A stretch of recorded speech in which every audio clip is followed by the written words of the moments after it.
At Fort Worth Memories. We're on the missing Fort Worth trio. We're on Fort Worth Memories. Can you share it also to Cold Case Unsolved? We're on Fort Worth Unsolved, Cold Case Mysteries. So we've got a lot of platforms that we're on. The person that you're seeing is Rusty Arnold, who is the brother to the oldest missing girl, Rachel Arnold. Actually, Trelisa.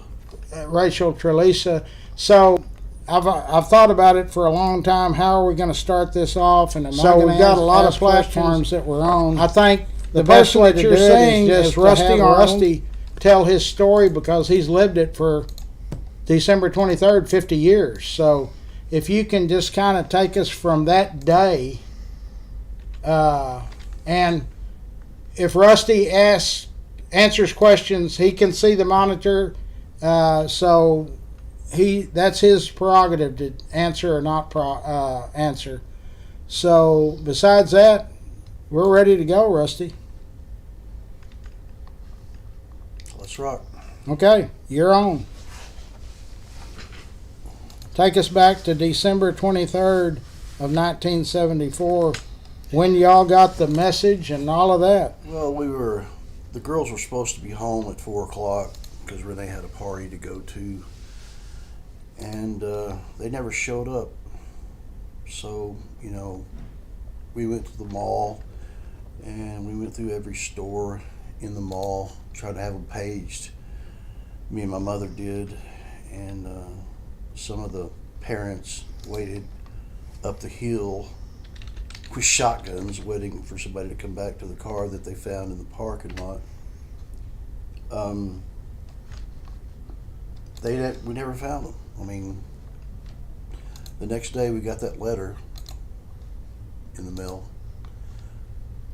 or Rachel's husband did, and they brought it over to us at the house, at my mother's house, where the detectives were, and they didn't have the envelope that the letter was supposed to have came in, so they went back over and they found a letter envelope to go with the letter, and it was in, I think the envelope was in pencil and the letter was in ink. I don't remember. It was one of the two. It was back and forth, but we just never shared the memories. Found them. And that letter, it said, I think what it said, it's posted on the website. It says, I know we're going to catch it. We just had to get away. Right. The cars in the upper lot at Sears. He said, we've gone to Houston. We'll be back in about a week. Love, Rachel. And she misspelled her own name. She went over the Rachee, and then she went over that last E with an L. And it's very obvious on the letter. And, everybody's got questions about this letter. Everybody asked me, even just recently, did they get DNA off of the, I think Larry asked me this recently, did they get DNA off the stamp on the letter? No, they did not. There was no DNA on the stamp. But something I didn't say to you when you asked me that question, Larry, is they did get DNA off the letter. There was DNA on the letter. There was? There was. Was it on the stamp, or was it on the... No, you asked me that question. I specifically answered you. No, there was no DNA on the stamp. I answered your question honestly. Okay. But there was DNA on the actual letter. No match. No matches yet. With all the new technology that's going on, we're hoping with new leads that came in that we could match it up. So all of the people that were immediately involved with it, y'all had their DNA, right? Yeah, we got their DNA. So it was none of those people? No, it was not. Okay. That's good information, because I didn't know that. When I was a child and that letter came in, I actually held that letter in my own two hands. And you'd think it could be my DNA on that letter. But it's not. It's been checked. My DNA's been checked. It's not. So, I don't see any questions. Yeah, how come there's no questions coming across where he's talking from, Scott? Let me check live. We're having technical stuff here because I couldn't get it to come up. I shared it originally to Larry O'Neill live videos, or just to Larry O'Neill. That's where it should have come up, and it's not. And that's 1 hour ago. Something is not. I can't get it on my phone at all. You want the whole deal? Yeah, let me just have that. Maybe there's just no interest. Oh no, there's interest. We're just gonna have to. You want me to get it back to where it was? We'll just restart it. Why don't you stop it and let's restart it? The iPad's locked up. There it goes. Okay, let me get. I'm gonna delete that whole deal. The only people that are seeing this is the YouTube people, or the missing trio. Yeah, the YouTube is still going. Okay, so that's all right. I'm gonna redo the iPad.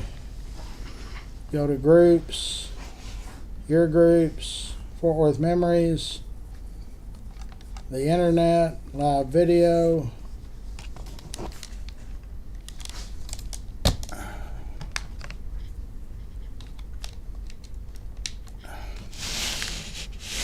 Okay. You can center it once we see if this is going to work this time. We're going to try it one more time. Got 27 watching on YouTube. Okay, so now that's Rusty's phone. Now we're restarting on the Facebook stuff. And let me see if I see Rusty. And I still don't. I don't understand that. What's up with that? I don't know what's going on. It's never done this, so I don't understand Of course, why I'm not. Me. Why it's Go wrong, not. it will. He's live. Where is the feed?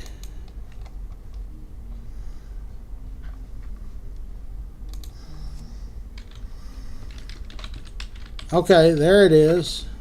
But it's entirely different because it's shared from YouTube. Yeah. So I need to take that, unshare it from YouTube. Can you do that? Yeah, I can delete the post. Delete the post, and then that's what's got it messed up. Just shut the YouTube deal down completely. Do you want me to delete the post or turn it off? Delete it. Okay. We're going to start it over again. And I'm gonna go live with him, and I'll share it from the Facebook stuff, and then you can join the. Give me that guitar, please. You can join the YouTube stuff. This one just broke. Cool. Okay, so I'm going to delete that. So have you got it off of YouTube? Yeah. Okay, let me do the way we normally do it. We did it different because you started sharing before. So now it should work the way that it always does. Live video. You have to do the rotation. And I'm going to let it see to me first, and then I'll move it to you. Okay, so I'm going on. Hey, everybody. We're starting the interview again with Rusty. We did something different this time that we normally just now. So, okay. Square that up for you. Okay. And Are we fixed? I think we're fixed. Hold on.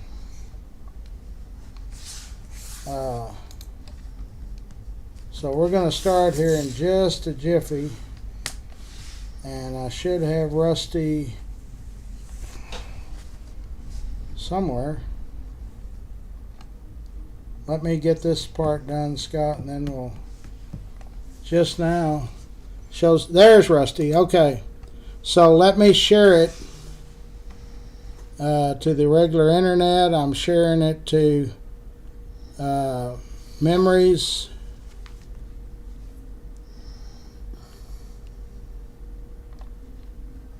Well, I see Renee Johnson is watching. Yeah, so you'll start seeing.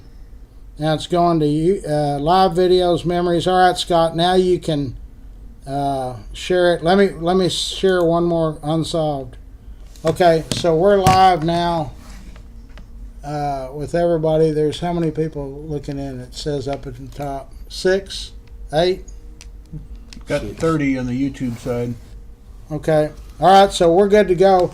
We're going to start this over again. I want to apologize. We just did it a little different. Rusty Arnold is our guest. He is the brother to Rachel, who was the oldest of the 3 missing girls at Seminary South on December 23rd, 1974. And so we're going to let Rusty just start from that day when they were informed that the girls didn't make it home.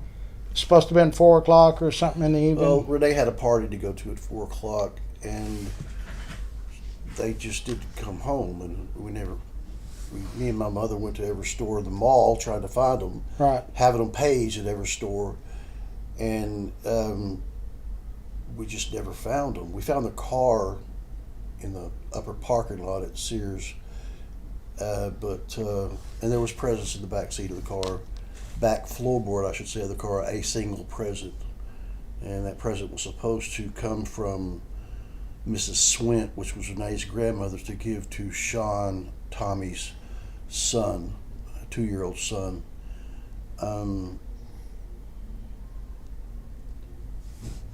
It kind of went cold from there.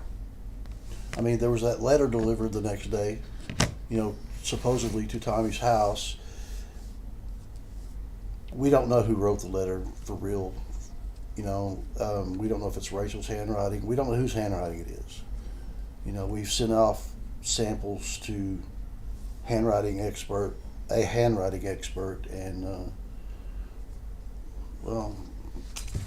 the report came back and she said Tommy wrote the letter. But I don't know that. I don't know if I believe that. I don't know if that's true. I can't prove that.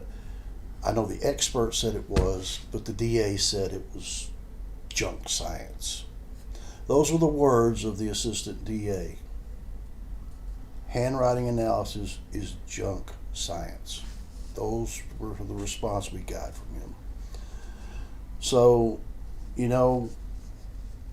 there's been a lot of things going on recently, and I just want to say that recently we have offered a $50,000 reward for information in this case.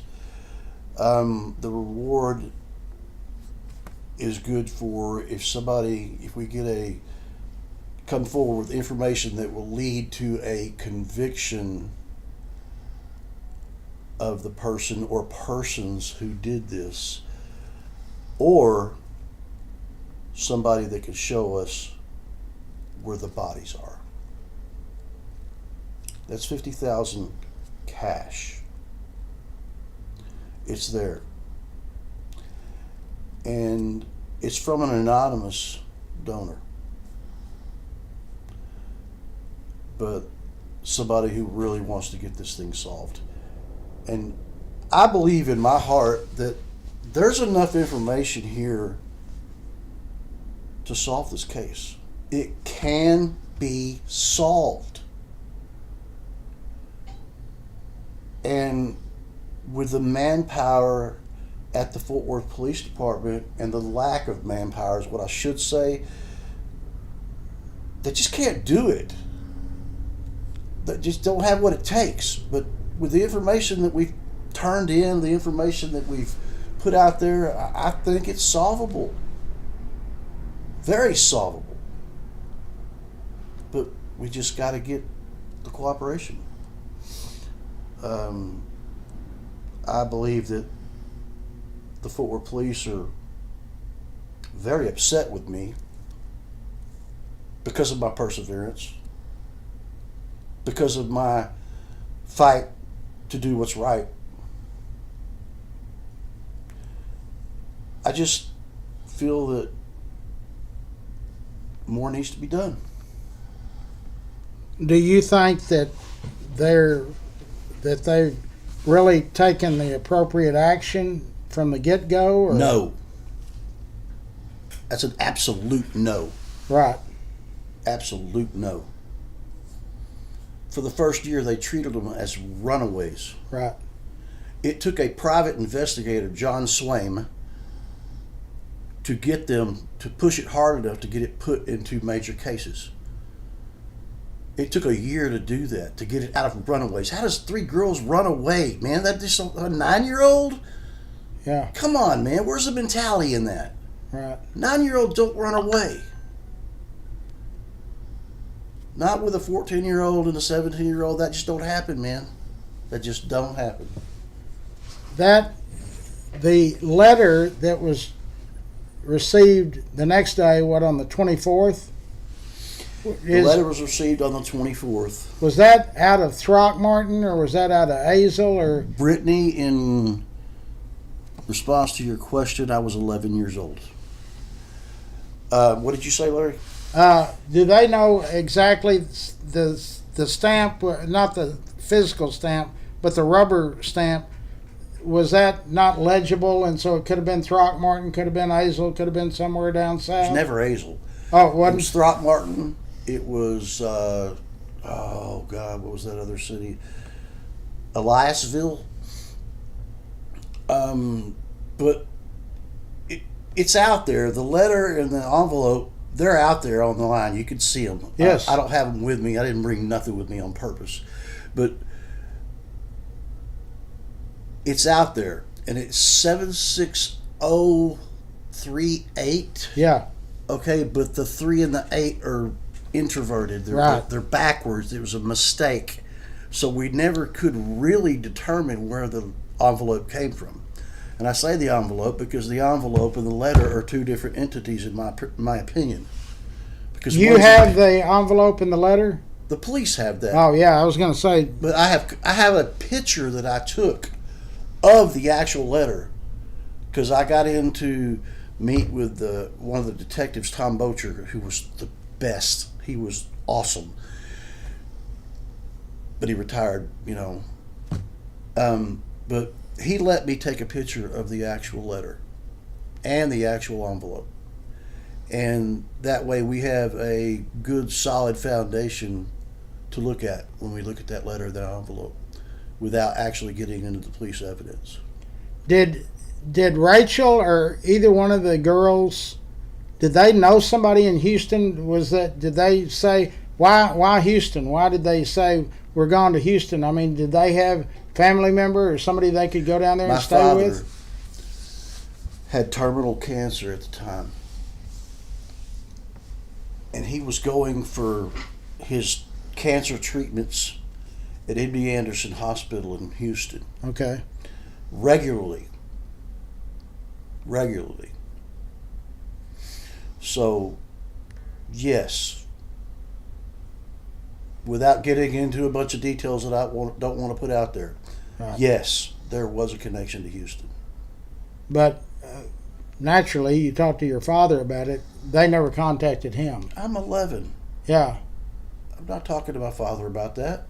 No, well, at the time, because he passed away, 6 months later, about a half a year. Yeah. So he passed away. It was a very, very long and painful death. It was agonizing. right. Okay, so what from that point? I'm reading some of the questions. We've talked about. Yes, they lived in the Seminary South area. Yes. We've talked about. You didn't think that the police investigation. At what point did you decide that they're not doing what you think they ought to do? Immediately, or? this was later. You were 11 years old at the time. So At 11 years old, all I wanted to do was see my sister again. I didn't know what was going on with the police. I'm too young, right. so I didn't know what was going on. Thanks, Scott. Sure. Thanks, Scott. So, at what point, age-wise, did you kind of get actively involved in the When I started, high school? yeah.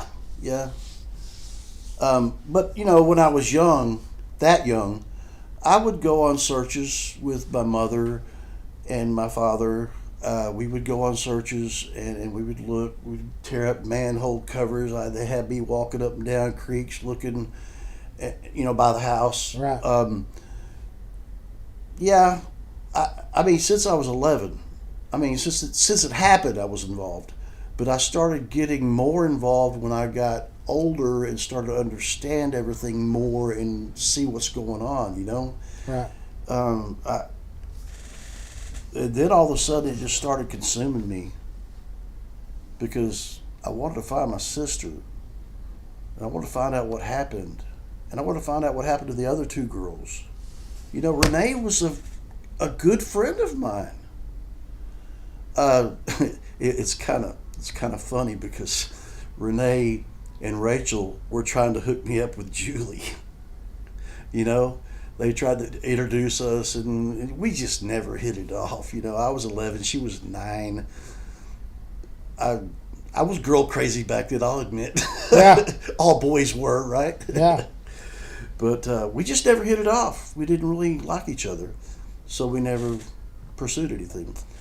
But I was real close to Renee and her brother Ricky, and that's just, that's when I got older. I just started looking into it more, and I see a lot of other people going through everything I've already been through, because a lot of people are getting obsessed with this.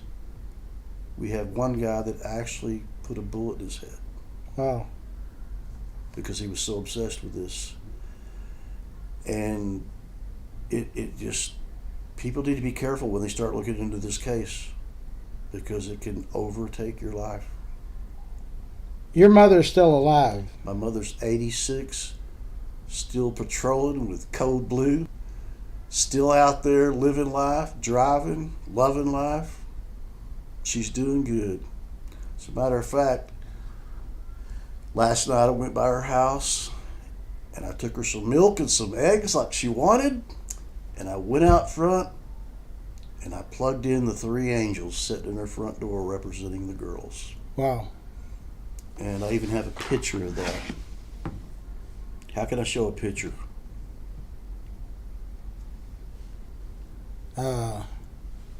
You just have to turn the Like phone this? and they'll see it. Yeah, and they'll see it. That's the 3 angels in my mother's front yard. Okay, I need to also share this to missing.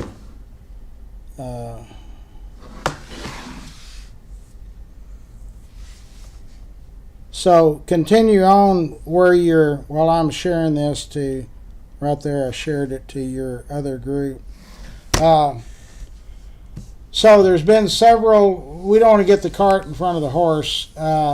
So we're still talking to the immediate time frame, the first year. Was there ever, to your knowledge, really getting into it when you were older, was there ever any, did they come to your mom or any of the other family members and say, hey, we think was there any sightings? Was there any good news maybe? Or has it always just been a complete blank? Well, according to one of our private investigators that worked on the case, I know this is a sour note with a lot of people, but Dan James, he had reports of sightings. It was always around Christmas time. He had reports of Rachel being seen in a red Corvette. Around the area here or Fort Worth? Yeah. I have no proof of that. I have nothing.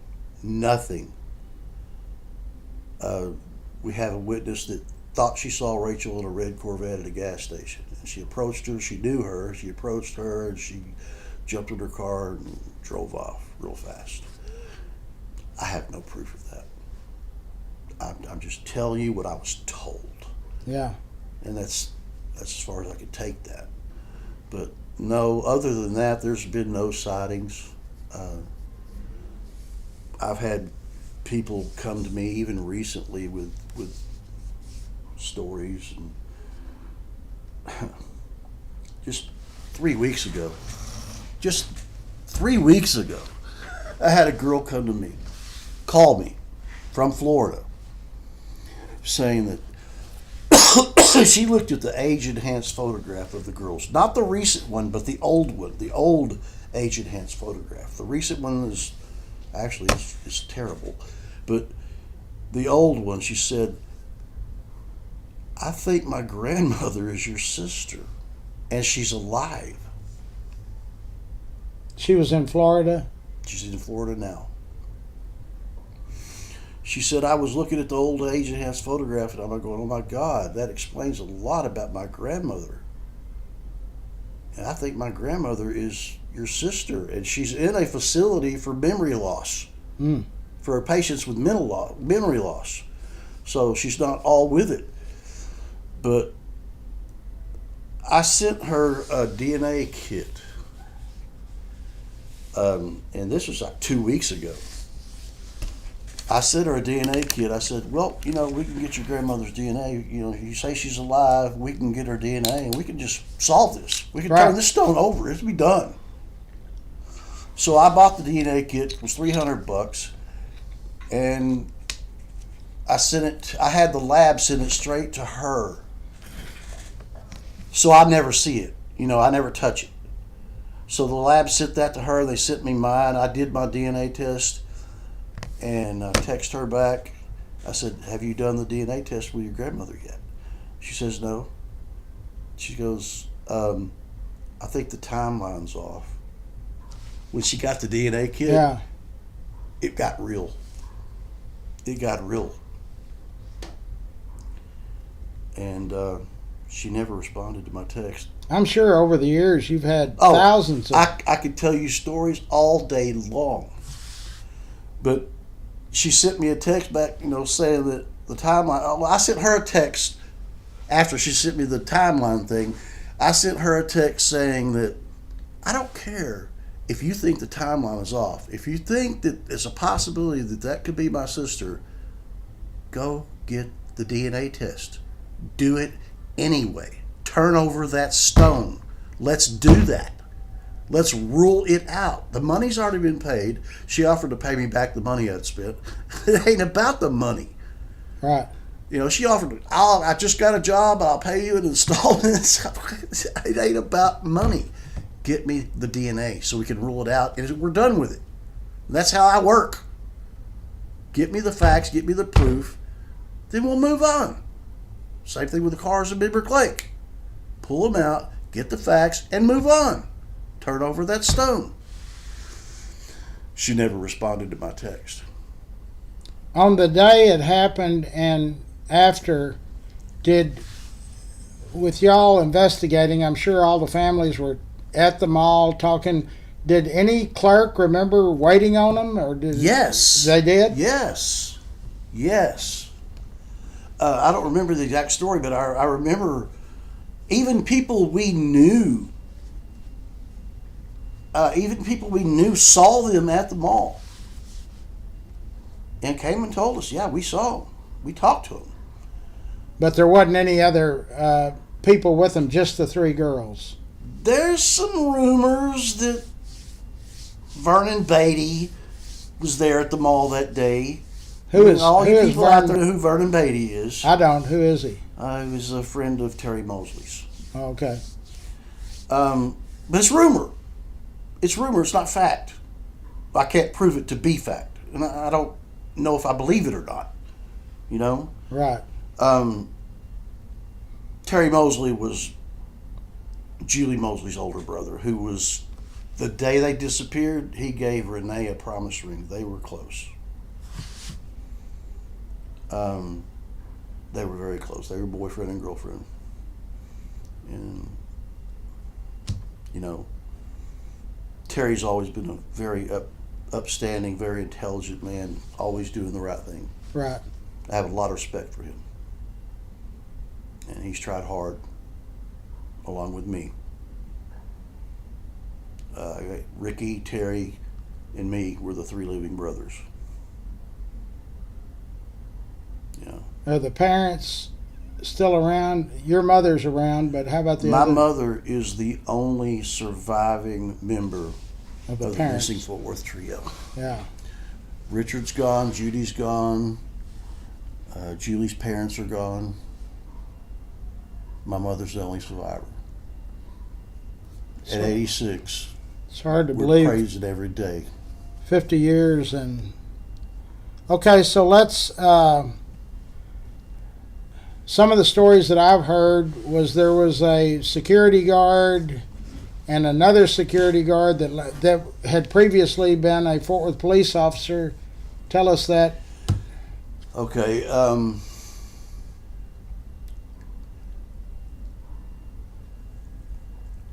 there was a security guard who was the head of security for Hobart Security, and they're still in business after 50 years. They were the security company that Seminary South hired to do their security at the mall. Well, the head of the security at Seminary South at the time was Bill Hutchins.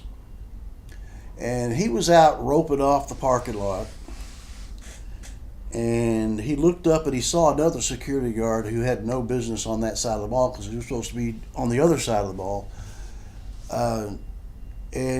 He said, walked over to him, and I'm gonna drop an F-bomb, people.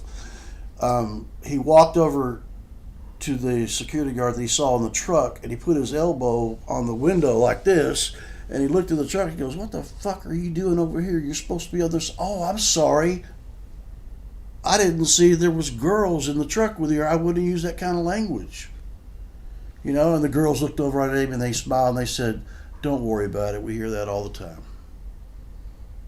And he's saying it was the three girls in that security guard truck at the mall that day.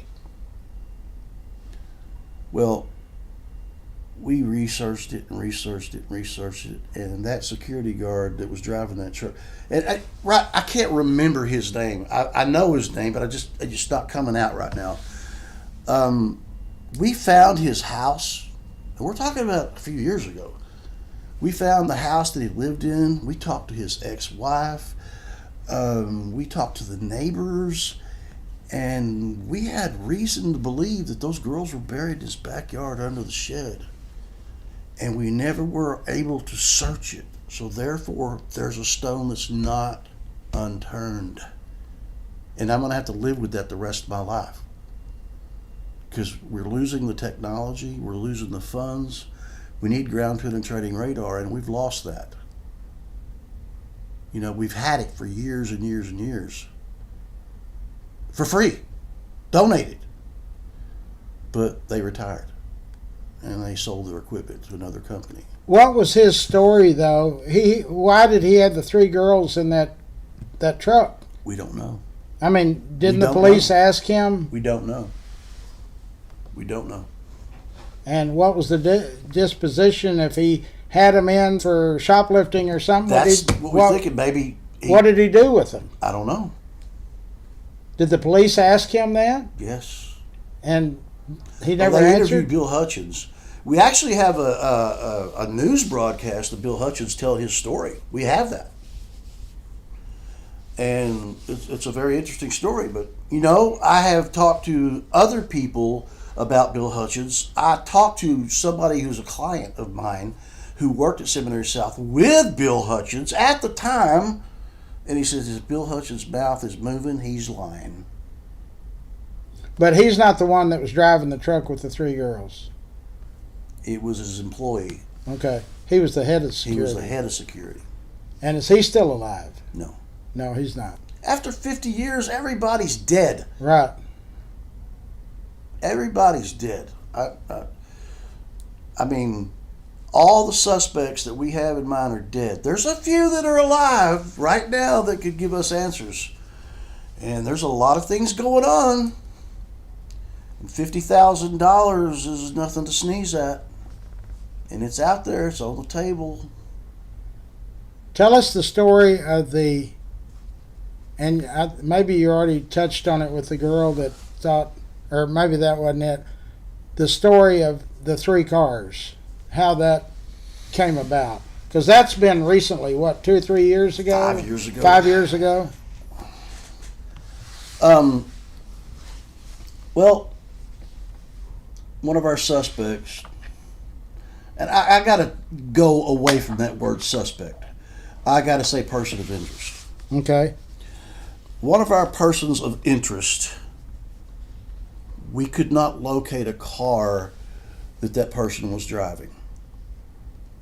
And I'm just going to say it was a purple Javelin. I'll just put that out there. Purple Javelin? Yeah. And we thought, somebody came to me and they put it in my head that we need to search Benbrook Lake because it's exactly 5.0 miles from our person of interest house. And we said, you know, we need to search this lake for cars, for a car, looking for a car because it's so close to the house. Right. So I called EcuSearch, and I tell you, I praise EcuSearch, and I praise Tim Miller. He is the man. Tim Miller is the founder of EcuSearch. And all you'll have to do is Google him, and he's found over 250 missing people. He's done this. His daughter was found in the Texas killing fields, Tim Miller. And he's dedicated his whole life into trying to solve these cases. I called Tim Miller because we're good friends, and I said, listen, Tim, I need to search Benbrook Lake for a car. He goes, for Rusty, whatever you need, we'll take care of it. And he sent Dennis Waters to Fort Worth, Texas with a boat with a $40,000 side screen sonar on that boat. And I got on that boat with him, and within 20 minutes we found 3 cars in Benbrook Lake. Now, does that raise your curiosity? Does it? Come on, we found 3 cars in a lake we're looking for a car in. We found 3. We found a boat and we found a piece of heavy equipment over by the dam. The heavy equipment was there when the lake was being built. It flooded and they couldn't get the equipment out of the lake, so they just left it there. It's been there 60-something years. Anyway, we found those 3 cars. And we're like, interesting. We documented them. We GPSed them. We knew where they were. I organized a dive team. And we got volunteer divers to go down on the cars. And this is the first dive team. And they did. They went down on the cars. And they touched them and felt them. They're really cars. But we couldn't really do anything to identify them or anything like that at the time because those divers, they kind of got hurt. Not hurt as in physically injured, but the stress of coming up out of that deep water, they got lagged, for lack of a better word. You get cramps and stuff, and they just didn't want to go back down. So then a person, Jeff Burns, he was approached in a bar, and somebody was talking about this investigation with these cars and these girls, and he decided, I'll put together a team. I'll dive on these cars. He was a diver. So he put together a very good dive team. And they started to raise money to buy the equipment to pull these cars out of the lake. And they raised $15,000, not $30,000, like some people are saying. Idiots. They raised $15,000 to pull the cars, and they bought all the equipment, the lift bags, everything that went with it, the sonar, everything. and they went down. You know, when you pull a car out of a lake, you have what they call a lift bag.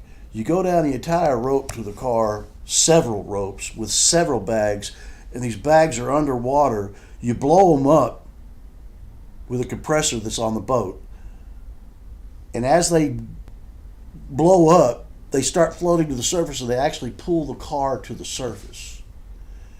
And then you take the car while it's up off the bottom of the lake, and you take another boat, tie onto it, and get it over to the ramp so you can physically get the wrecker to pull it out. Well, they did that, and it worked on 2 of the 3 cars. The third car just fell apart. We couldn't get it out. It's just not coming out. It's not coming out. Actually, 2 of our divers did get injured trying to pull it out. We called it off. It was too dangerous. But we got the cars out. We got them to a, I guess you should say, secret location. And we went through the cars with the anthropologist from Fort Worth, medical examiner's office. We went through the cars in fine detail, and we found nothing. Found nothing. And the cars weren't the car we were looking for, and we knew that before we dove on them, that it wasn't one of the cars that we were looking for, or the car we were looking for. We knew that going into it, but you know, you got to turn that stone over, man. You got to turn that stone over. So we did it anyway, because if it wasn't going to help us, it might help another family. You know? Sure. I mean, there's 3 cars, man. There's a great possibility there's bodies in those cars. There wasn't. And we went back down and dove on that third car 2 or 3 more times, searching around the car, searching in the car, in the trunk, under the hood, and there was nothing. So Benbrook Lake, in my opinion, is cleared. We're done. That's a stone that's been turned over. That's all we wanted to do, was turn over that stone and figure out if somebody was there in that car that had been harmed. At the time that was going on, I remember watching the TV stuff on it. It was saying that Fort Worth, the city of Fort Worth, or the police department wasn't willing to help out in that. They gave me a letter in writing, I guess it was an email, stating they were not interested in those cars. And I tried every way I could to get the Fort Worth Police Department involved with the pulling of those cars or the searching of those cars, and they just flat out told me they were not interested in those cars. Those are the quote unquote, they're not interested in these cars. When they told me that, I'm just saying, well, that gives me, the okay to go do what I need to do. And it pissed them off. I don't know why, but it pissed them off. There's a gentleman here that says, David Martinez, I want to help. Why haven't you tried Echo Lake? We have searched Echo Lake. Done deal. Done deal. So, and we've searched Lake Como, Lake Arlington, Lake Worth. We have searched almost every lake in the area. And if it wasn't us searching in the lake, it was another organization, who I will not name at this time, searching the lake. Bill Palmer, do you know him? I'm reading it. Yeah. What's the question? He says there's been cars dumped in Benbrook Lake since they started filling the lake in 1950. My dad would dive that lake in the 60s. He saw lots of cars. Rusty, how did you know exactly where to look? Okay. You got to understand, Bill. It's Bill, right? Bill, yeah. Okay. You got to understand, Bill, that the technology that we had when we searched this lake, and the technology that I have now on my own personal boat called the Mary Rachel, we have the technology to search with the side screen sonar the bottom of the lake. We have searched the entire lake We found 3 cars, which we have searched. We found a boat, and we found that piece of heavy equipment that's over by the dam that's been there since the lake was built. It's since before the lake was filled that has been there. That's all that's there. We've searched it probably 8 times. I'm just guessing, but there's no more cars in that lake, and that is it. The side screen sonar, it speaks volumes. It's incredible technology. So there's the answer to your question.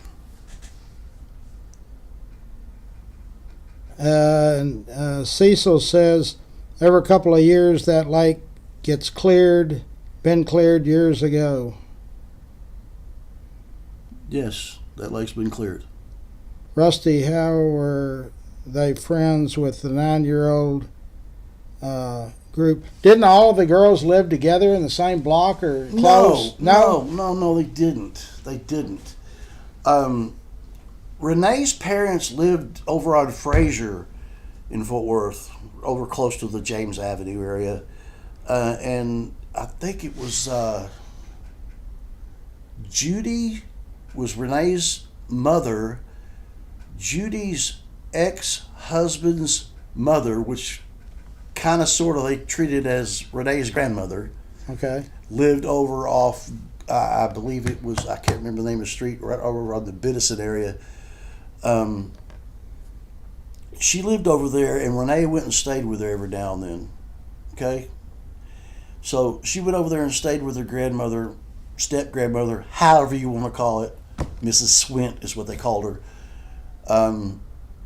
And Julie and Terry and Janet, they all lived across the street from Miss Swint. And that's how Renee got to know Terry Mosley. Because they're, when Renee went over to stay with her grandmother, Neighbors. Yeah. she went out and played with the kids, right? Yeah. And no big deal. Well, that's how they got to know Julie. Renee, my sister Rachel, called Renee from my mother's house on the 23rd, the day they disappeared, and asked Renee if she wanted to go to the mall. Because I guess she just didn't want to go by herself, because she asked my mother to go, she asked my other sister to go, and nobody would go. So she got Renee. She went over and picked Renee up at Mrs. Swint's house. Well, Terry come out to see his girlfriend, Renee, Julie's brother. Julie comes out there with them, and they're like, okay, Julie wanted to go to the mall with the girls all of a sudden. So she called her mother, and she begged and she begged and she begged. And her mother said, no, you can't go to the mall with those teenage girls. No, you can't, no. And she finally kept begging enough to where she decided to let her go. And it's the last time she ever talked to her daughter. Was your sister married to Tommy at the time? Yes, 6 months. So they lived together? Yes. How does Tommy fit? I've heard there's stories everywhere if you research it. How does Tommy fit into this scenario? There's only theories, there's no facts. Your opinion. And is Tommy still alive? Yes. Okay. You want my opinion of Tommy Truly's? How that they were married 6 months? Were they getting along? Were they? I went over and stayed the night with my sister a few times when I was young. And I remember them fighting. I don't know what over, I don't know what about, but I remember them fighting, and it was almost violent, but not, come to blows. But it was bad. I even asked Rachel one time, I said, I remember this well, are y'all going to get a divorce? That's what I asked her. She said, no, we'll be all right. So they didn't get along real well. As far as Tommy having something to do with this, I have no proof. I have no evidence. I have nothing. I've got nothing. I only have suspicions and opinions, and that's nothing. What I try to do in my life is go off facts. Just like the DNA test of that girl. When it gets real, she changed her opinion, right? Yeah. Yeah. Nothing's gotten real in the Tommy Treleasa department. Nothing. Had he been married before? Yes. So at the time that your sister married him, she was what, 17 or 16? 17. And how old was he? 22? So That's a guess. I don't know for sure. his first marriage, was that a Fort Worth girl, or did your sister know him? Or? I don't know. Shauna Treleasa was his first wife. And there's some questionable stuff going on with her. You know? We've actually got a deposition from her. Our private investigator did. She wrote it all out. I mean, typed it all up. And there's some contradicting stuff going on there that I'm not at liberty to say right now. But there's some things that make her look real suspicious. You know, no facts. Somebody asked me last night to ask you, there was a sign in the yard, take the test, do the test, something. What is that about? A flat out embarrassment. Whose yard was the sign in? All over the neighborhood. They were all over. What were they referring to? I wanted my sister, Deborah, my older sister, to take a polygraph test to prove that she had nothing to do with this, because she was engaged to Tommy Treleasa. Oh, wait a minute now. Before This was your other. So older two of your sister. sisters had some relationship with Tommy Treleasa. That's fact. That is fact. I did not know that. My older sister Deborah was engaged to Tommy Treleasa for 2 weeks, and then she blew it off. And then he went after my younger sister Rachel. How long between the time that she dumped him? Very short time. Short time? Yeah, I couldn't tell you the exact time, but it was very short. Because he had come over to the house. And, Oh, he lived in our house. Yeah. Um, So did she take the test?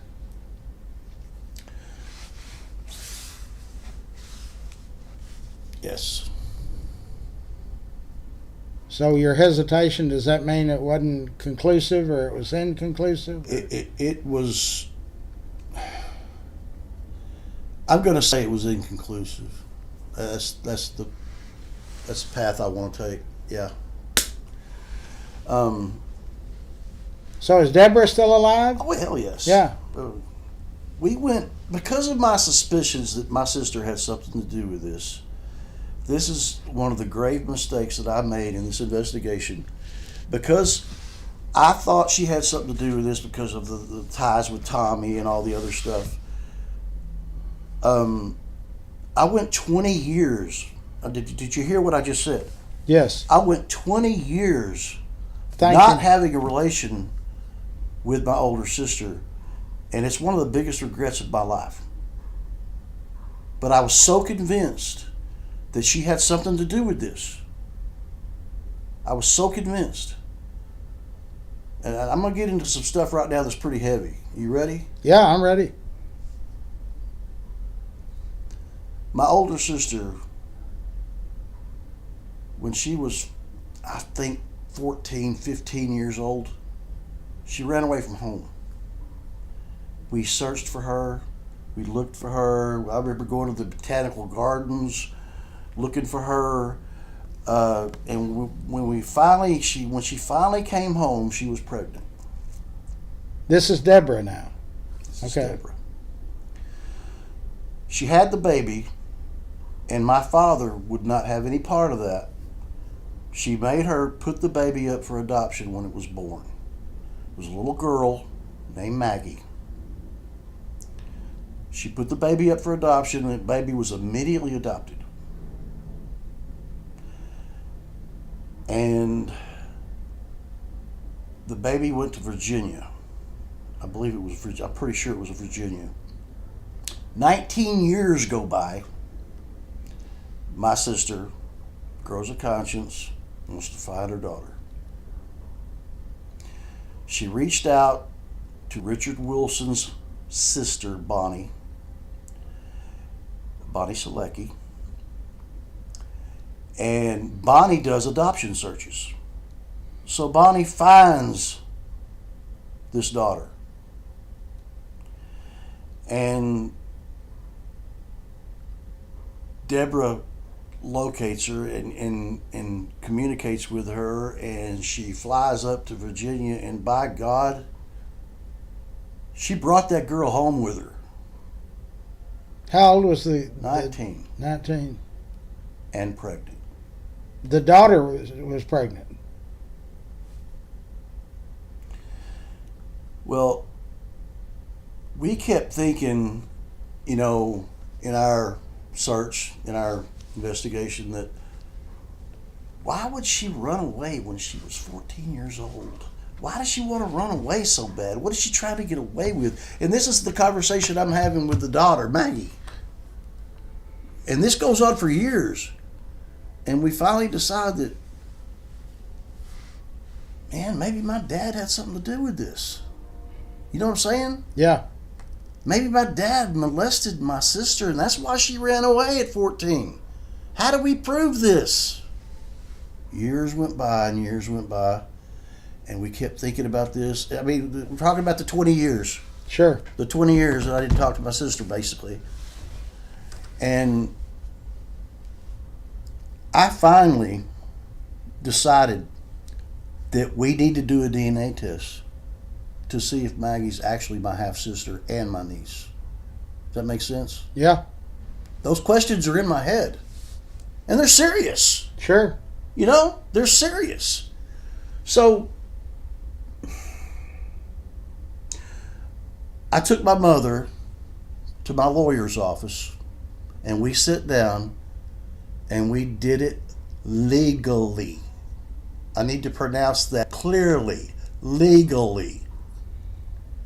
She signed permission for me to exhume my father's grave. Now, what year are we talking about now? Roughly.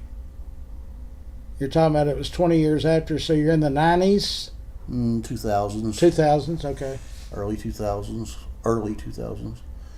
So I get the permission. I spent the money that was raised, and we went and we exhumed my father's grave. And we did it with the medical examiner, Dana Austin. So everything was legal and right on the money. We got there, and by the time we arrived to the grave in East Texas, they had already dug the grave. I didn't want them to do that. I asked them not to do that. I want to see it being dug up with my own two eyes. They didn't do that. They dug it up before we got there. And they already had it was in a concrete, you know how they put the caskets in the concrete? Right. Well, they had the lid off the concrete already. And when we got there, we looked down into the grave, and the casket was completely dilapidated. I mean, it was just fell apart. It was just, my mother thought it was metal, but it was wood. No, it was wood. Dana dived down into the grave, and she pulled out my father's femur. She got through the wood, everything, got to the femur and pulled it out. And we went back to the mortuary, and we cut a piece of that femur off, like 4 inches. And we took it back home, and that, I'll tell you what, Larry, that was a significant emotional event. Oh, I imagine. We took that bone. I'm holding my father's femur in my hands. That is insane for me. Sure. So she takes that back, and we cut a part of that. We had to use a Dremel tool to cut the bone. So I went home with nothing but bone, my father's bone dust, all over my body, in my nostrils. It was a significant emotional event. Oh, I imagine. We took that bone and she sent it off to the lab. And the lab came back saying they can't get any DNA out of this bone. Mm. You cannot get any DNA out of this bone. So, because the casket had been flooded and had been in water for a long, long time, they had dilapidated all the DNA in the bone marrow. So, we couldn't get any DNA, so all that effort was wasted. So we still couldn't prove if Maggie was my half-sister or niece. Although, earlier, before all this happened, we took my DNA and Maggie's DNA and sent it off to the lab, and it came back that we were half-brother. We thought that's what it said, but it was wrong. That's why we did the separate test. And all these years went by, me thinking that, my niece is my half-sister because of the DNA test. 2 years went by thinking that, and me still having words with my sister and not you know what I'm saying? But about 8 years ago, my father's brother died. And I went to his funeral, and I got permission from the family, and we took a DNA sample from his nostril. We actually got blood. We got blood and saliva and snot or whatever. And when we did that, we got a good DNA sample. And we sent it off to the lab, and it came back that Maggie was not my half-sister. She was my niece. That's a fact. But she was not my half-sister. Therefore, leading me to go apologize to Deborah for 20 years of grief that I caused her. Me thinking so clearly that she was involved with this case. But she's not. She wasn't. Do we know who the father was of Deborah's child? No.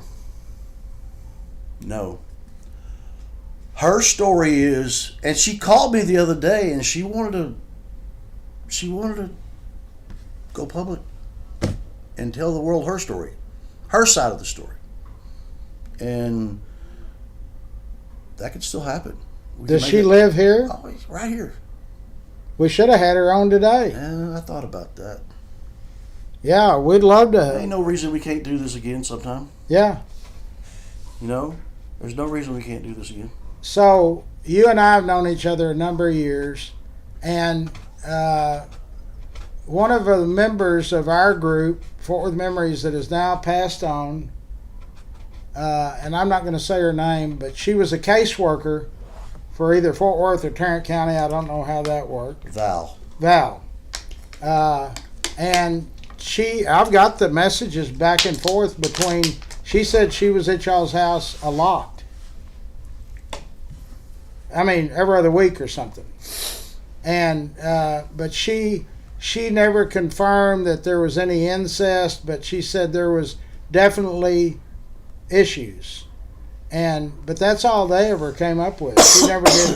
She never did actually say anything, and now I think she passed on in 2022. Well, that's sad. So there's been so many different theories Yes. of what happened, Yes. and yet Very little proof. I still come back to the same question, and the audience can weigh in. What was the motive? I mean, it wasn't like y'all were rich and they were going to send a ransom note for these youngsters.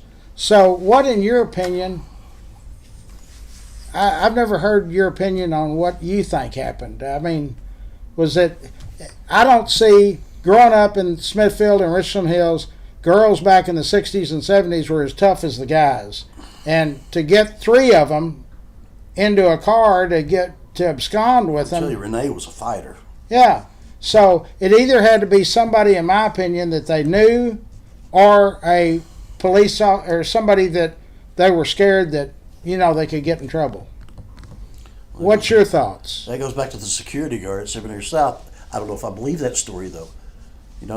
All I have is a story from Bill Hutchins. He's dead. That security guard's dead. Everybody's dead.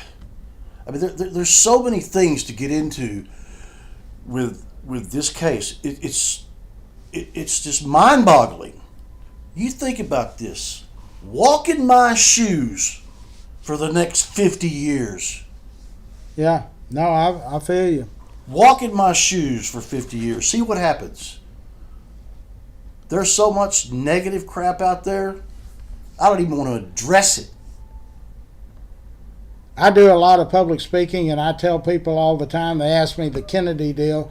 My uncle was the photographic expert on the Warren Commission, and Jack White. And I said, one thing I can tell you for sure, we're no closer today than we were in 1963. And the only other case I can say is we're no closer today than we were in 1974 with y'all's case. There just absolutely is nothing definitive out there.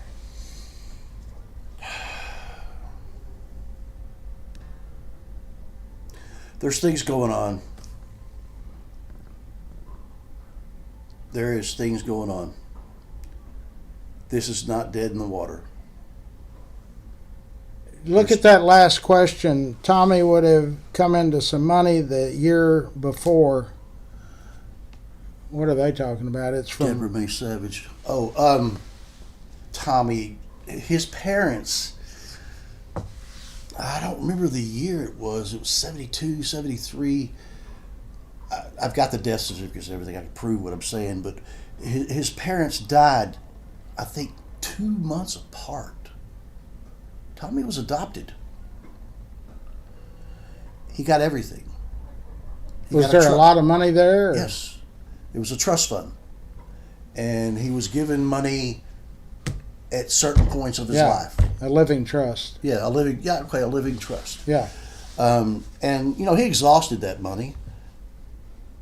But why is that relevant right now? There's lots of questions being asked.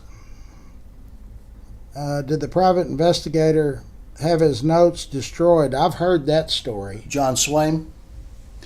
Yes, that's fact. Wonder why that was. I don't understand Well, that. he had a bunch of information on a bunch of politicians, and he told his wife in the event of his death that she needed to destroy all this information because it's going to hurt a lot of people. I've talked to people that knew him, said he was very good, very thorough. Yes, he was. And, he's the one that got the police to open up the case to major cases instead of runaways. Okay. And it only cost us $500. $500 was a lot of money back then. Oh, yeah.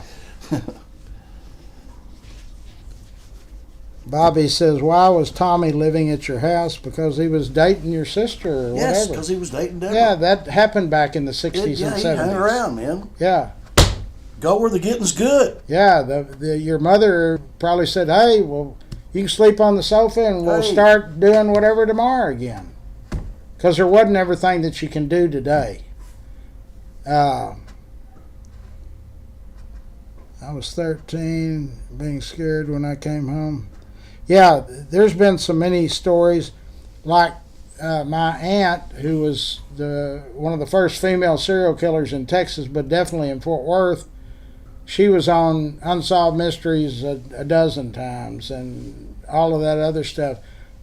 The case of the 3 missing girls, I'm sure, will come up again on some of those shows. There's really no doubt about that.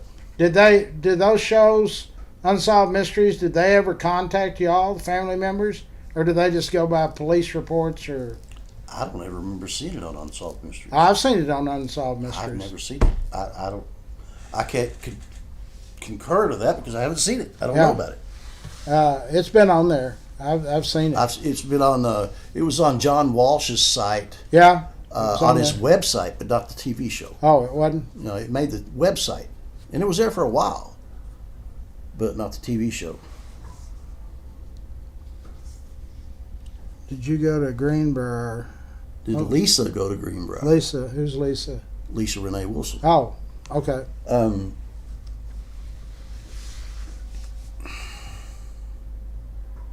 I think she did. I'm not real sure about that. I'd have to ask her family, but I know I went to Greenbrier. I know that Deborah and Rachel went to Wedgwood and Southwest High School, Wedgwood Middle School, Southwest High School. I remember when I was at Greenbrier, all the teachers, kind of coddling me because of Rachel's disappearance and stuff. I felt like I was getting some kind of special treatment or something, But no, I'm not sure 100% that Lisa Renee went to Greenbrier. I think she did. But I don't know why that's relevant. A number of years ago, there was some group or organization that had put on billboards about this case, right? Recently. Yeah. Yeah. Did anything, no activity? Mm-mm. What group was that did that? Do you remember? I think it was Missing Exploited Children. Yeah. They called me yesterday. They did? Yeah. They want to send a crew out to interview me. We definitely want to interview Deborah. Oh, I could make that happen because she called me last week and she's 67 years old now and she wants to tell her side of the story. Yeah. And I think she deserves that. Y'all were estranged Especially for after 20 years I put her years. through. Yeah. Her daughter that she brought back that was 19, she was pregnant, right? Where is that child and what did she have, a boy or a girl? boy, Deborah raised him. He's still here in the Fort Worth area? Yeah. He's doing well. He's doing good. But Deborah raised him, not his mother. Living in the neighborhood that you lived in, were the neighbors, were they nosy, wanting to come over and talk to y'all later in life and had their own theories? And Yeah. I'm sure that wasn't a fun time to live through. We all knew each other, Back then, I could jump on my bicycle at 11 years old, at 10 years old, and go 3 or 4 blocks over, and nobody thought anything about it. Oh, sure. Well, not anymore. Oh, no. You can't leave a grandkid in the backyard. So, y'all keep asking questions. Rusty, tell us the story about the guitar. Now, yesterday you told me a story that took some time. So before you get the guitar, My entire life, I've been playing guitar since Rachel taught me my first guitar chords. I've always wanted this guitar, and my whole life, it was so expensive, I could never afford it. And I had only seen one in my whole life. It was so rare and so hard to get. I had only seen one in my whole life, and I picked it up one time and I played it. A used one. It's a Gibson SJ200. The guitar players are going to know what I'm talking about. It was a Gibson SJ200. And I played it, and the tones that came out of that guitar were just incredible. They just moved me. And I've always wanted to buy that guitar, and I just never could justify it. Well, I had lunch at the Dixie House Cafe a couple of months ago, and on Hewlin, and when I stepped out of the Dixie House Cafe, I looked across the street, and there was Guitar Center. I'm going, they got an acoustic room in the back of that store with some really nice acoustic guitars in there. I'm going to go over there, and I'm just out of curiosity, I'm going to look. And I walked into the acoustic room, and I looked up there, and there was the Gibson SJ200 sitting there. Only one. That's all I needed. And I saw that guitar, and I said, man, I want to check this off my bucket list. And I couldn't justify it just yet, but I went and asked Mickey Rouse if I could play it, and he unlocked it for me, and he handed it down to me, and I played it, and it resonated like you wouldn't believe. It was just awesome. I said, gotta have this guitar, but I can't justify the price because it was out there. It was a lot of money. And I put it back, and I went back home, and the next day I went back over there, and I wanted to play it again, so I did. And Mickey looks at me and he goes, Rusty, we got 4 years no interest. Excuse me? 4 years no interest at all? I took it home with me. I took it home with me. And I was playing the guitar of my fantasy, bucket list checked off, and I went home and I named that guitar Rachel. The guitar of my dreams, I named it Rachel. And a guitar, a nice guitar like that, has a truss rod that goes all the way through the neck, which is a tool that you can use to straighten the neck if it ever gets warped. Well, the truss rod, they have to drill a hole in the by the machine heads to put the truss rod in, and they have to have a cover to cover the hole to make it look good. Well, I had that, and I looked at the truss rod cover, and I'm going to show you this here in just a second. It was blank. It didn't have anything written on it. Usually they'll have the Les Paul standard, or they'll have a name written on. Well, this was blank. I'm going, wow. I wonder if I can get an engraver to put Rachel on that. And I've told my wife that, Terry, and she says, wouldn't it be cool if you could take that Christmas card that you got in there that Rachel sent to your mom and dad right before she disappeared, and she signed it? Wouldn't that be cool if you could get that signature duplicated? I'm going, oh my God, that's genius. And I was talking to a client of mine. They said, well, my cousin owns this company called Mulholland's, and they do engraving, like name tags and stuff like that. Sure. And they're a big company. I've used them. Oh, then you know. Yeah. You know. I went to them, and they were so receptive towards me. I told them the story and what I wanted to do, and she goes, let me call the engraver back. Pablo was his name, and let me get him up here to talk to you and let him tell you if he can do that or not. And I said, okay. And he come up, we talked, and he said, yeah, I can do that. I can do that. Before I went up to Mulholland's, I called them to see if they could, engrave the name. Low battery. Oh, We just lost food.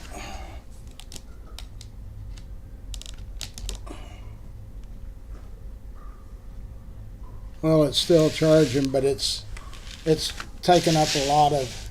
So we need to. We had a technical difficulty. You can keep going. If it comes up again, we've got you on YouTube, and we can. I know that when we do long interviews, this happens. Okay. So I'm at the Mulholland's. Okay. I called them in advance and asked them if this is a possibility they can do that. They said yes, they could probably do it, but you'll have to bring it in. I said, well, it's a very expensive guitar.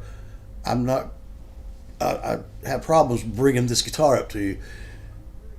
They go, well, we probably don't want to do it then, because if it's that valuable and that expensive, then we don't want to mess with it. And I said, you'll never see the guitar. I'll take the cover off myself. It's just 2 screws. I'll take the cover off myself and bring you the cover, the truss rod cover. And they go, okay, then we can do that. So I bring it up there. They bring Pablo out, and Pablo says, yeah, we can do that. Man, he's got the Christmas card with her signature. got the Christmas card with her signature on it, and he said he could do it. I just, like a baby, I started crying. I was so happy. And I've got the guitar with me, and I'm going to show this to y'all.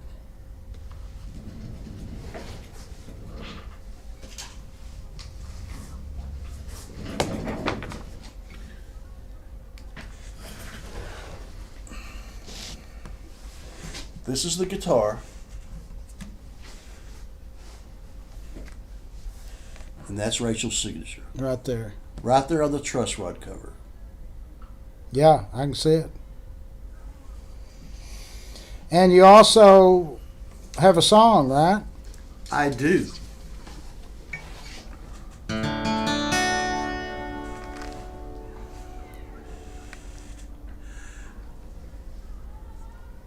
I'm just going to say,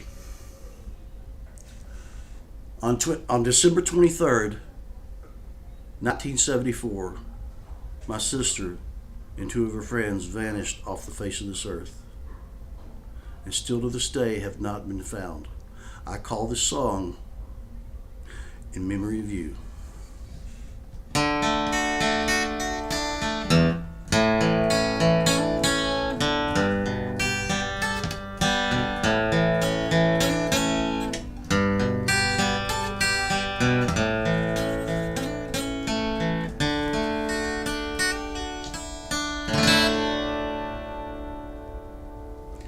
It was many long years ago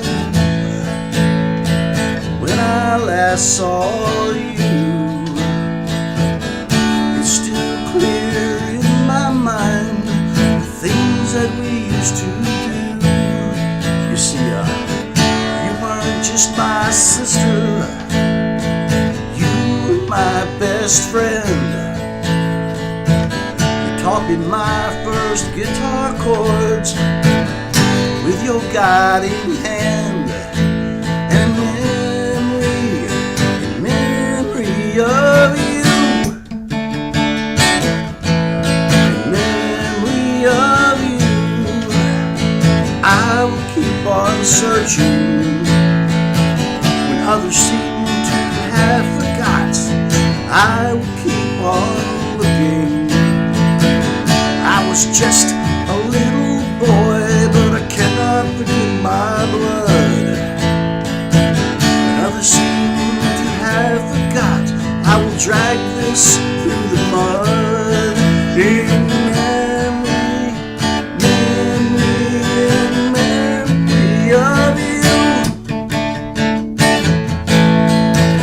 I don't know what happened on that cold December night. Questions left unanswered. Did you try to fight? You were with your two good friends. Why did they have to go too? Rachel, Renee, and Julianne, where on earth are you? In memory of you.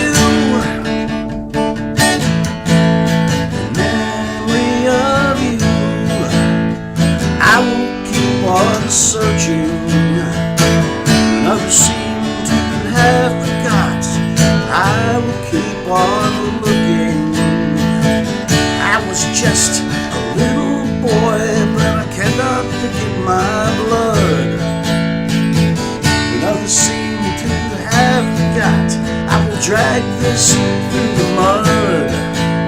In memory of you.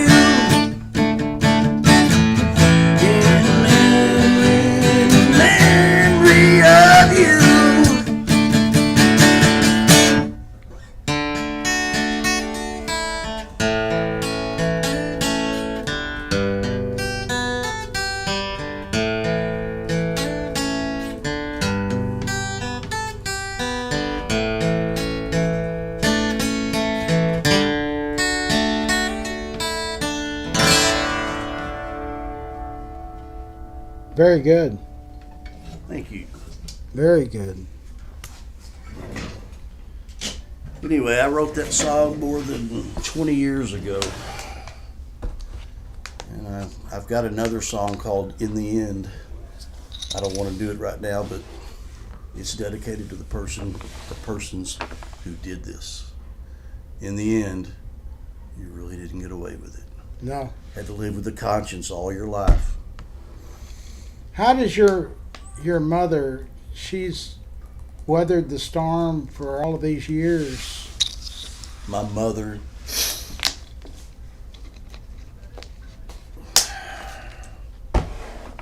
she has been put through the ringer, man. Yeah. You can only imagine. You know, somebody out there in the negative world, you're not going to believe this, Larry, actually accused my mother of murdering my father. They said that she hit him in the head with a frying pan, which caused his tumors in his brain.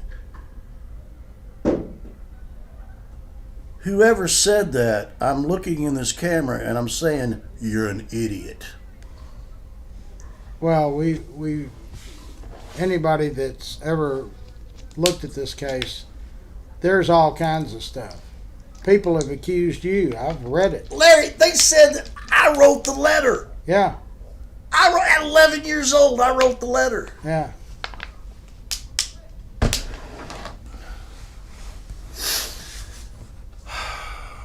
So to the person that or persons that did this, what's your message to them besides they're going to face their maker at some point? In the end, they really didn't get away with it. You know who you are, and you know what you did, and we're not going away. We're going to pursue this to the end. At some point years ago, somebody told me there was a grave they found down in Galveston or Corpus Christi or somewhere that they dug it. They thought there was some hope that it was the three girls. Do you remember that? Or that was probably back in the 70s. You know, recently I got a phone call. And you know, I don't share everything that I get with all the families, always. And there's a reason for that. I want to spare them the grief. I want to take the blow for them. Just died. Yeah.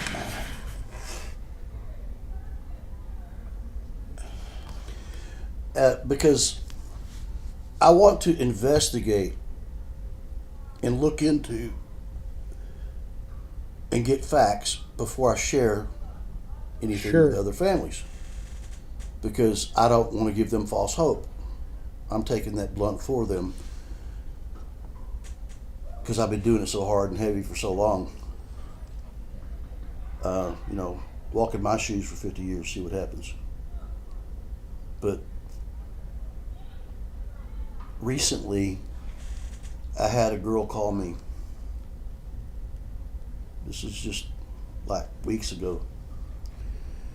And she told me that, she called me and I answered the phone. She said, "Is this Rusty?" I said, "Yeah." "Is it Rusty Arnold?" I said, "Yeah."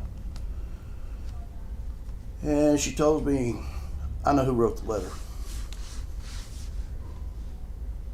Have I had this conversation with you? Mm-mm. Because I've had it with very few people. Okay. She told me, "Rusty, I know who wrote the letter." I said, "The I'm going to Houston letter." And I said, "Okay. Tell me, who wrote the letter?" She said, "I did. When I was 10 years old."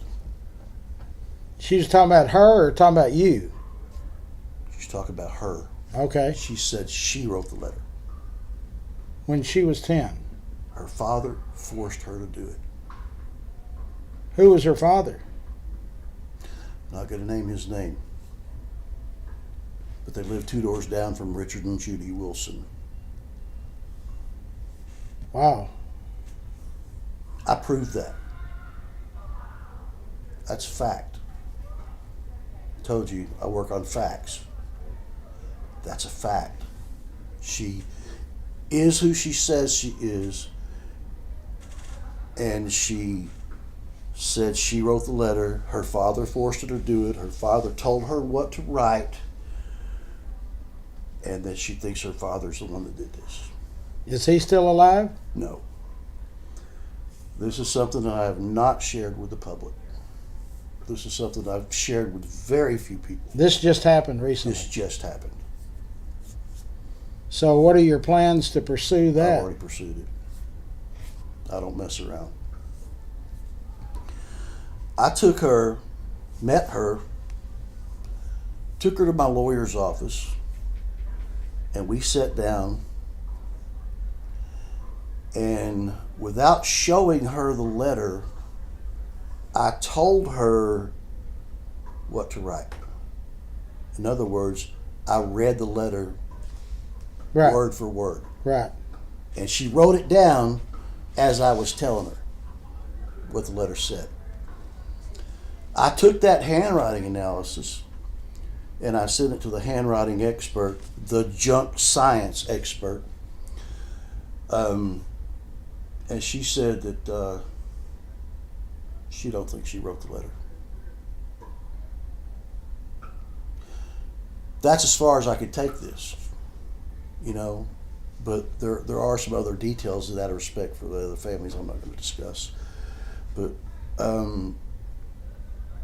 that's just, you know, one of the many stories that I get constantly. Sure. I'm going to tell you something, you know. I think she could have wrote a letter, and I think her father could have done this. Woulda, shoulda, coulda. I can't prove it. If I can't prove it, No sense in talking about it. right. I had another story. This is just an example of the kind of crap that I go through with my life. I was at work one day, got out of my truck, was walking around checking material, doing all this, you know, just doing my job. My phone rings, and I get a call. I answer the phone, and she says, "Again, is this Rusty Arnold?" I said, "Yeah, this is Rusty Arnold." Okay. I don't want to stir things up. I'm speaking for her. She says, "I don't want to stir things up. I don't want to get anybody in trouble. I don't want things to go awry. But I think I'm Julianne Mosley." And I'm like, pale. You know? I'm about to fall over. And I said, "What are you talking about?" She goes, "Well, I don't know who my real parents are. I don't," you know, she said all kind of weird stuff. And I said, "Send me a picture of you." And I got that picture, and I said, "Oh my God. Oh my God." And I met her. She drove to my house. I met her. And she got out of the car. I'm looking at her. Oh my God. This is Julianne's twin sister if it's not Julianne. Her name was Rosie. And this went on for a while. And I finally introduced her to Rayanne Mosley, Julie's mother. She couldn't tell the difference. Her own mother, you know, we thought we had Julianne Mosley. We thought we had her. We thought we found her. Ran a DNA test and it wasn't her. Guess what? Another stone overturned. Another stone overturned. And that's just one of many stories. I could go on all day long, but there's a lot of good stuff going on. And I'm going to pursue it. Oh, yeah, you have to. It's your life. Yeah, well, tell that to the Fort Worth Police Department. They won't even talk to me because of my perseverance. You know, I've interfered with their investigation, I should say.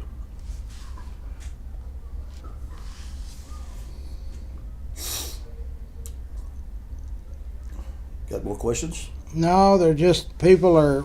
Commenting? Yeah, they're heartbroken like you are. They know you've gone through hell for 50 years. It's hard to imagine something that goes on in your life that's still active 50 years later. You know, I've had my best support group here. It's been my wife. How long have y'all been married? Well, we got married on December 23rd. Does that date sound familiar? Yeah. Of what year? We've been married 34 years come this December. I think it was 1990. But she's been my rock. She has been. She knew what she was getting into when she married me. You know? She's been my rock. And God, I just can't imagine the love I have for this woman. I've got 2 beautiful kids, grandkids now. And shout out to them. My kids have been my support group. Sure. My family. Even Deborah now. We've got to get Deborah on the show. She came to me this week. Said she wanted to. And I'll be happy to appear with her. We'll do it on a Saturday. Next Saturday, we've got our bike giveaway. I bought a gift. I was supposed to bring it. I forgot it's in my truck. I mean, I'm in my wife's car. I mean, it's in my truck at home. Yeah, well, you can drop it off. Is it for the giveaway? Yeah. For the kids? Yeah. So we're going to probably wrap it up because the battery's going. But all of these will be on Rusty's page, which is Missing Fort Worth Trio. Missing Fort Worth Trio. You have to spell out the word Fort, F-O-R-T. I had F-T period, but it was stolen from me. Somebody wants to know why Fort Worth Police won't. Who's that? One of the divers from the dive team. Wants to know why Fort Worth Police won't close the case. Well, they can't close the They case. can't close it unless there's something to solve. Yeah, there's nothing. They've got things right now to work on that are rock solid that I can't talk about. If they would pursue them, and they have to a certain extent. DNA tests are out there right now that have been done. We're waiting on answers. Yeah, somebody contacted me knowing this interview was coming up and said the advancement of DNA, touch DNA and all of this just recently is miles of what it used to be. So, and this person said she works in a lab, and she said, so I'll be working and I'll listen to it later, but tell Rusty there's always hope. We're coming up with new stuff every day. I told you about a while ago about the girl who said she wrote the letter. Yes. Well, guess what? The police took her DNA to compare it to the letter. If it ain't her DNA, it could be her father's. Yeah. And that would rule that out if we could get the cops to do that. I think she's given a test. She's given a DNA test. So we'll see. I mean, it's some kind of hope. It's a ray of hope. Even though the handwriting analysis expert said that she didn't write the letter, it's 50 years later. Yeah. Come on, your handwriting could change. Sure. The DNA can't. No. The DNA can't. And with the new technology that we have, it can happen. Well, the Carla Walker case solved after 44 or 40. I spent most of my life thinking Carla Walker's murder was tied in with ours. Don't think I didn't look at... I did a TV show with Carla Walker's boyfriend and her mother 30 years ago. Somebody wants to know, can we raise money to fund the DNA test? He can do that on Missing Fort Worth Trio. Something to think about.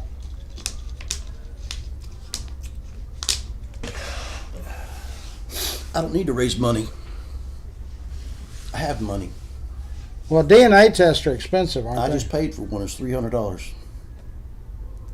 Oh, I thought there was a lot more than that. That's a long time ago. When they $300 first... bucks. I just paid for one. A 10-year-old And I'll pay for another one handwriting if I have to. I can don't care. change to adult handwriting. Yeah, that's true. What? Our New Jersey listener, she's real active. A 10-year-old handwriting can change to an adult handwriting. Exactly. Yeah, for sure. Why are the police so slow? You can answer that one. I don't want to touch it. That's why are the police so slow? I can't answer that question. I don't know why. I know. And plus, it's 50 years old. There's people that worked on it that have retired and passed on. You think about this. Fort Worth has 1,000 cold cases. Missing trio being one of them. It's actually not a cold case. It's supposed to be in homicide, but whatever. And one detective. Now you tell me, Larry, if you're one detective, can you handle 1,000 cold cases? Certainly not. All you can do is answer the telephone. There are avenues if people want to dump. Now we went off. You're still on YouTube. Keep going. If people want to donate, there is an avenue that you can go to donate to the Fort Worth Police Department Cold Case Unit. So if you want to donate money, don't donate it to me. I don't want your money. I don't need your money.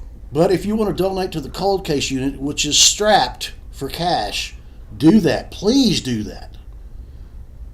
And we can go from there.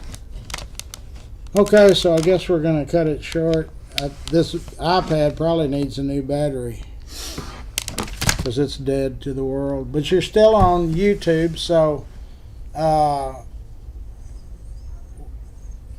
anybody that's on your website or on your page, we can tell them that the final ends will be on YouTube, which is shared to, I don't know, I think it's the YouTube is shared to Missing Trio. I think it is. But another thing I want to say,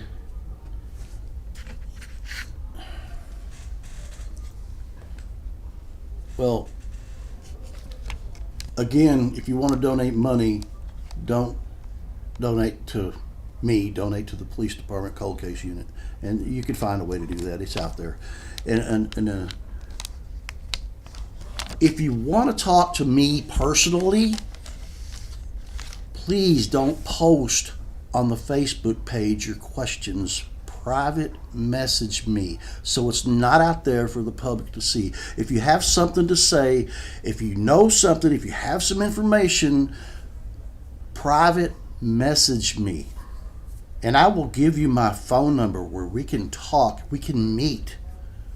Remember, there's a $50,000 cash reward out there right now that's offered by a anonymous donor, but it's there and it's real. So if it's going to take money for you to talk, so be it. 50 grand could change your life Oh yeah, it can. for the better. So if you're out there, you know who you are, you know what you know. Somebody knows something. Somebody knows something. And I think we know who knows something. They're just not talking. So, that being said, I want to say sincerely, from the bottom of my heart, I appreciate everybody's support for all these years. I love each and every one of you. Please continue your support and your love. Rusty, great interview, sir. Thank you, Larry. Yeah, there's a lot of people. This is going to go